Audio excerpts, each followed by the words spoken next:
Enter the Gungeon is a simple yet fantastically fun top-down roguelike dungeon crawler filled with wacky guns and butt-clenching challenges.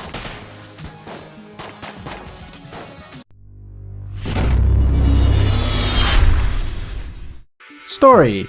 The Gungeoneers are looking for the most powerful gun of all, a gun that allows you to kill the past.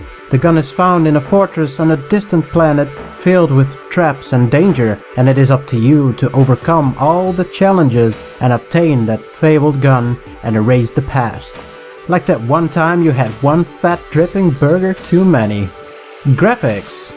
The art design is simple yet skillfully crafted to represent a dungeon filled with differently decorated rooms. All rooms host a slew of enemies, which are all uniquely designed and easily distinguishable from the next. The game is quite colorful too, and at times the whole screen is filled with different projectiles that vary in color and danger. In any case, Enter the Gungeon just simply looks entertainingly silly. Gameplay. Enter the Gungeon is a roguelike dungeon crawler that features an impressive amount of guns and items to pick up and use throughout your playthroughs. Because of its roguelike approach, each time you play the game, everything is randomized, including the bosses that are housed on each floor,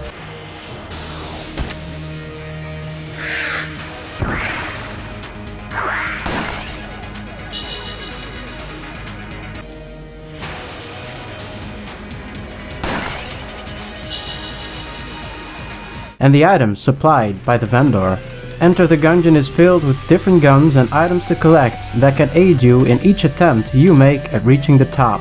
These guns are all very different from one another, with some guns providing a high rate of fire, while other guns shoot much slower but have a damage over time burning effect that continues to deal damage after a monster has been hit. There's also silly nonsense weapons, like a gun that shoots t-shirts, or even no gun at all, but instead an item that makes it possible to cast spells.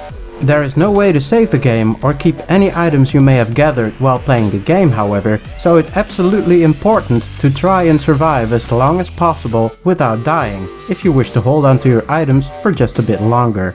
The game also features different classes with a unique starting loadout and special ability that can recharge after use. Abilities like calling in for an ammo drop or throwing down a Molotov cocktail that lights a significant part of the room on fire for a good amount of time. Due to its randomized design, the game manages to stay fresh each time you start playing, with a constant surprise in terms of loot and challenges around every corner. Enter the Gungeon features a lot of different enemies too, each with unique attack patterns, and some combinations can make things incredibly hectic, demanding quite a bit of focus from the player at all times, keeping you at the edge of your seat every time you play. To make things more manageable, the game contains the option to dodge roll out of harm's way with a small window of immunity. This ability is absolutely vital to use during most encounters and can prevent a lot of damage.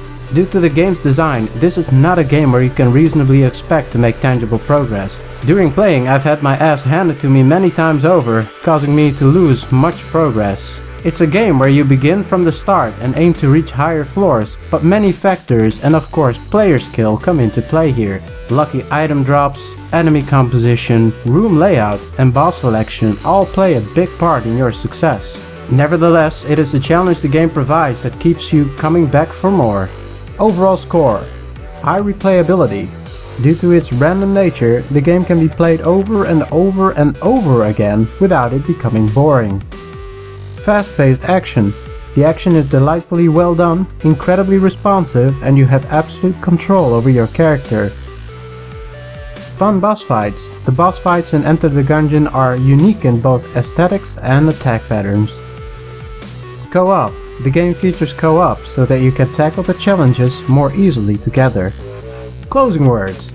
As someone not too familiar with roguelike dungeon games, this game sure was a wake-up call. After getting the hang of things, I really got quite immersed and hooked to the game, happily shooting down monsters with a smile on my face while dodging the occasional projectile coming my way.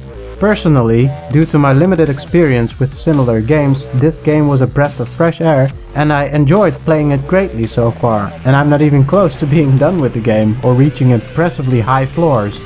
I can see myself playing this for many hours to come. Is it worth it?